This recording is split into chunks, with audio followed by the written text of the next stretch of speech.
It was just a regular Tuesday. I walked into a grocery store for coffee, almond milk, and maybe some granola. But within minutes, I found myself accused, surrounded by strangers, and facing a 911 call over nothing. What she didn't know, I wasn't just another shopper. This is the true story of how a routine errand became a viral reckoning and why staying calm was the most powerful move I could make. My name is Julian Raines. I'm 39 years old, live in Portland, and work as a data analyst. Most days, I keep to myself. I like quiet routines.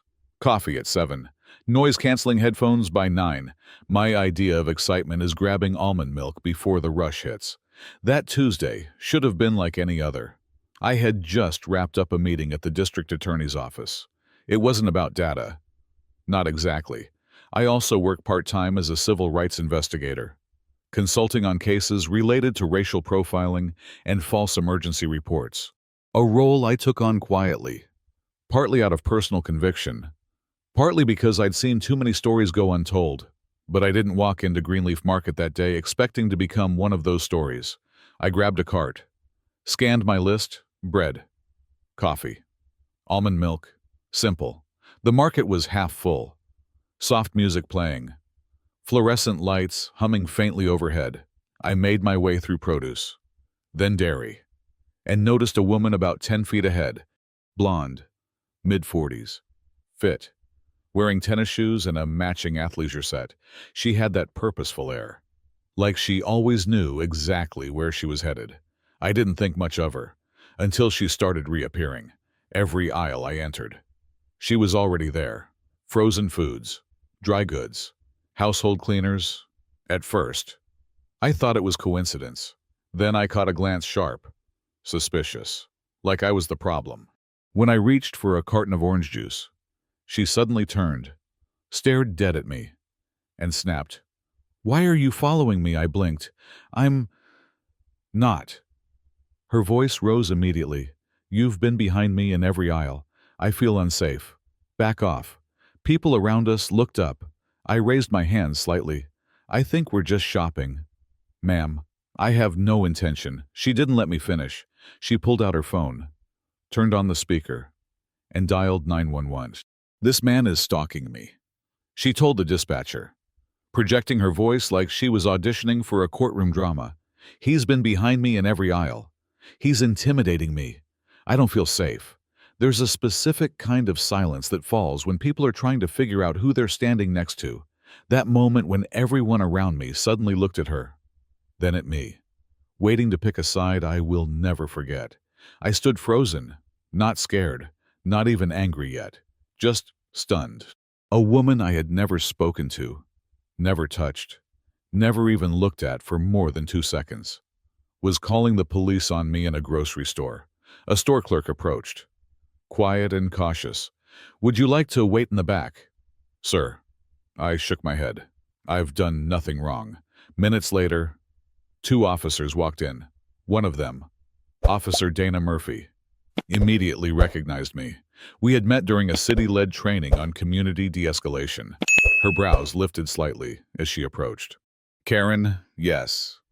I would later learn her name was Karen Delaney, pointed at me like she was calling out a thief. "That's him. That's the man," Officer Murphy's partner asked. "Has he spoken to you, touched you?"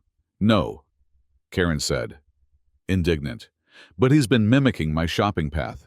He's behind me in every aisle. It's threatening." Murphy paused. "So, he's buying groceries?" Karen's confidence wavered. She looked around, realizing the crowd wasn't siding with her.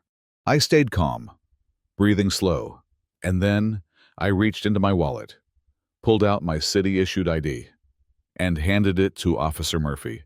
"My name is Julian Raines. I work part-time with the Civil Rights Task Force on racial profiling cases. I am also filing a formal report for misuse of emergency services." Karen's face went pale. Murphy took her aside. A quiet but tense conversation followed. I stayed by the juice aisle, still holding a box of granola bars. When the officers returned, they handed Karen a citation for false reporting. The store slowly returned to normal. But I knew things wouldn't stay quiet for long. I was right. By 9 p.m.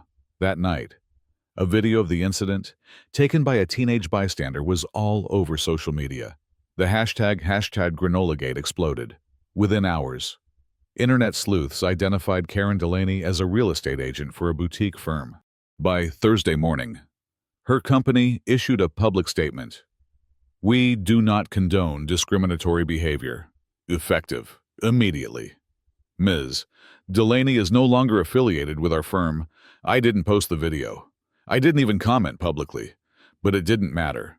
My face was in it. I became the man in the granola aisle who stood calm while someone else unraveled.